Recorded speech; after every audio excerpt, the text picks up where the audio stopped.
The dying star.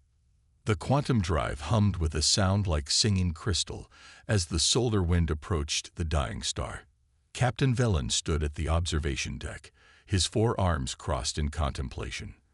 Through the reinforced viewport, the ancient sun writhed in its death throes, casting waves of brilliant orange and deep red across the darkness of space. "Magnificent," whispered Science Officer Crix, her violet eyes reflecting the stellar fire. The Zarthek had traveled far from their homeworld to witness this cosmic event.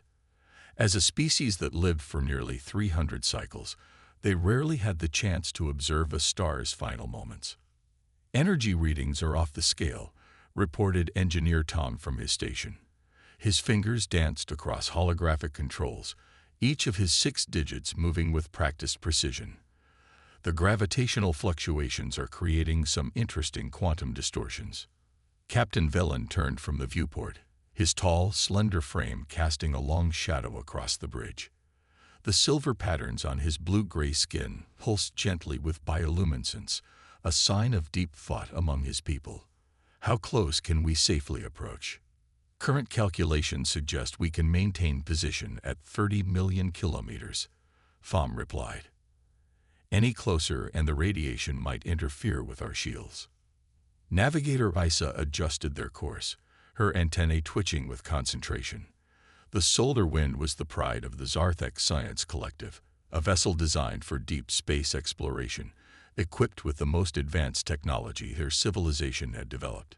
Its sleek hull curved like a teardrop, built to slice through the fabric of spacetime itself. "Captain," Communications Officer Drell spoke up, his voice carrying the melodic tones of their language. "I'm detecting unusual subspace echoes. The star's collapse is creating ripples we've never seen before." Velen moved to the central command platform. "Record everything. This data will advance our understanding of stellar physics by decades." For the next several hours, the crew worked in focused silence, instruments capturing every nuance of the star's death dance. The Zarthek had always been driven by curiosity, their entire culture built around the pursuit of knowledge. Where other species sought wealth or territory, they collected understanding. "Energy spike in Sector 7. Tom's voice suddenly cut through the calm. "The star is." A massive solar flare erupted from the dying sun, a tendril of superheated plasma reaching out like a cosmic whip. The solar wind's shields flared brilliant white as they absorbed the initial impact, but the quantum drive began to resonate with an alarming frequency. "Quantum variance detected," Yisa shouted. "The flare is destabilizing our drive matrix." Captain Velen's training kicked in immediately. "Emergency Protocol 7. All hands, prepare for quantum jump." But it was too late. The interaction between the solar flare's exotic particles and their quantum drive created a cascade reaction. The space around the solar wind began to twist and fold in ways that defied physics. Reality seemed to hiccup, and suddenly they were elsewhere. Silence fell across the bridge. The dying star was gone.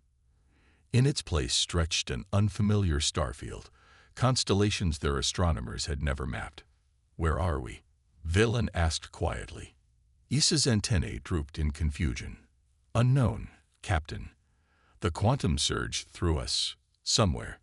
Navigation systems can't establish our position. None of these star patterns match our databases." "Status report," Velen ordered, though he could already see the warning lights cascading across every station. "Quantum drive is completely offline," Tom reported grimly. "The matrix crystals are shattered. Main power is failing. We're running on emergency reserves." "Communications," Velen turned to Drell. "Long-range systems are fried. I can broadcast on emergency frequencies, but without knowing where we are." Drell's voice trailed off. They all understood. The Zarthek Commonwealth spanned dozens of systems, but space was vast. Being lost meant being truly alone. "Life support. Functional, but power consumption is critical," Crix answered. "At current usage, we have perhaps 15 cycles." Velen felt the weight of command pressing down on his shoulders. 5 souls depended on his decisions. Outside the viewports, alien stars glittered like cold diamonds, offering no comfort, no familiar landmarks to guide them home. "Begin immediate power conservation protocols," he ordered. "Shut down all non-essential systems. Drill, set up a continuous distress beacon on all emergency frequencies. Thom, I want a complete assessment of our repair capabilities." As his crew moved to follow orders, Valen returned to the viewport. Somewhere among those strange stars lay their path home, if they could survive long enough to find it. The Zarthek were known for their logic, their careful planning, their methodical approach to problems. But out here, in the cosmic deep, logic might not be enough. The solar wind drifted silent among alien stars, its elegant hull dark except for the faint pulse of emergency beacons. Inside, 5 souls began their fight against the infinite void, not knowing that their salvation would come from a species they had yet to meet, a young race called humans, whose stubborn refusal to accept the impossible would soon light a spark of hope in the darkness. Time passed differently in the void. Without the familiar rhythm of their homeworld's day and night, the crew marked time by the steady drain of their power reserves. Each hour brought them closer to the inevitable moment when the lights would finally go out, leaving them drifting in eternal darkness. But the universe, vast and mysterious as it was, held surprises even for a species as ancient as the Zarthek. And somewhere in that sea of stars, a human mining vessel was about to pick up a very unusual signal. Silent screams in the void. 5 cycles had passed since the solar wind found itself lost among alien stars. The once bright corridors now lay in shadow, emergency lighting casting long, eerie glows across the walls. Captain Velen made his daily rounds through the ship, each step a reminder of their dwindling chances. In the engineering bay, Thom worked tirelessly over the shattered remains of the quantum drive. His 6 fingers moved with desperate precision, but the crystalline matrix at the drive's heart remained dark and lifeless. "It's no use," he finally admitted, his voice heavy with exhaustion. "Without proper materials, I cannot repair this. We need triphase crystals, quantum stabilizers, components we simply don't have." Velen placed a comforting hand on the engineer's shoulder. Among the Zarthek, touch conveyed more than words ever could. Through the brief contact, he shared his understanding, his appreciation for Thom's efforts. "You've done all you could, old friend." On the bridge, Navigator Isa had transformed her station into a makeshift astronomical observatory. Star charts covered every surface, hand-drawn calculations spiraling across digital displays. "I've identified 17 potentially habitable systems within theoretical range," she reported, her antennae drooping with fatigue. "But without our quantum drive, the nearest would take." She paused, the number too terrible to speak aloud. 800 cycles at sublight speed. The weight of that number settled over the bridge like a funeral shroud. 800 cycles. Their supplies would last 15 at most. Communications Officer Drell hadn't left his post in days. The emergency beacon pulsed steadily into the void, a repeating message of distress in the mathematical language that most spacefaring species understood. "Still no response," he said, though no one had asked. They'd stopped asking 3 cycles ago. Science Officer Crix emerged from the medical bay, her violet eyes dim with concern. "I've run the calculations 12 times, she announced. "Our food synthesizers can stretch supplies to 20 cycles if we reduced consumption to minimal levels. Water recycling is stable, but power—" She gestured helplessly at the steadily declining energy readouts. "We could extend that," Thom suggested quietly. "The stasis pods in the medical bay. They're designed for emergency situations. If we enter suspension, our power consumption drops to almost nothing." "For how long?" Velen asked. "The pods could maintain us for approximately 200 cycles on our remaining power," Crix calculated. "Maybe more if we shut down everything except the distress beacon and basic hull integrity." 200 cycles.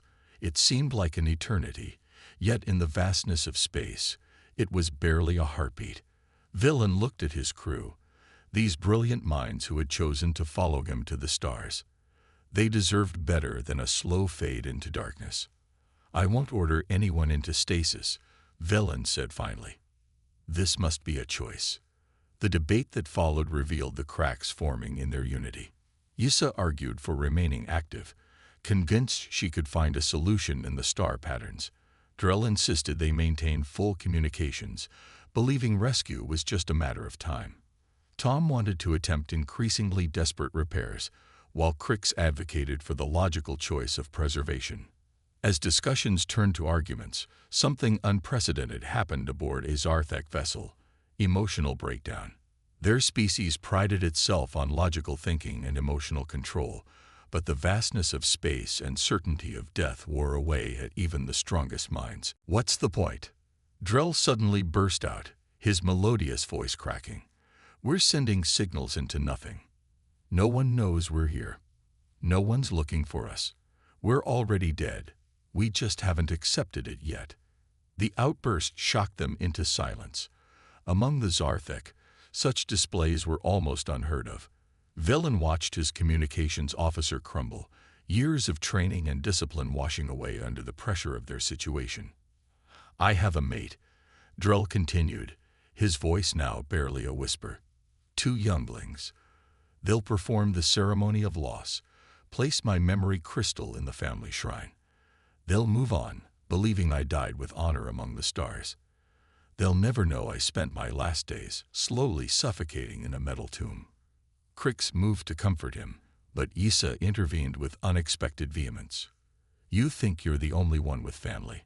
We all have lives waiting for us. But giving up dishonors everything we are." "Does it?" Tom challenged. "Is there honor in false hope? We've analyzed every option. The mathematics don't lie. We are beyond rescue." The argument spiraled, each crew member's carefully maintained composure finally cracking. Velen watched his crew, his family, tear itself apart. The Zarthek had always believed their logical nature made them superior to more emotional species. Now, faced with the ultimate test, they were learning that logic alone couldn't sustain the spirit. "Enough," Velen said quietly, but his voice carried the full weight of command. The bridge fell silent. "We are Zarthek. We are explorers, scientists, seekers of truth. Yes, our situation is dire. Yes, the mathematics suggest rescue is unlikely. But we are not mere numbers in an equation." He moved to the center of the bridge, his bioluminescent patterns pulsing with determination. "I propose a compromise. We will enter stasis in shifts. 2 will sleep while 3 maintain the ship. We'll rotate every 20 cycles. This extends our survival window while keeping the ship operational." "And if no one comes?" Tom asked. "Then we face that truth when we must," Velen replied. "But until that moment, we continue. We observe, we record. We ensure that if we are found, even if it's too late for us, our data, our discoveries, our story survives." Slowly, one by one, his crew nodded. It wasn't enthusiasm that had died with their quantum drive, but it was acceptance, and perhaps that was enough.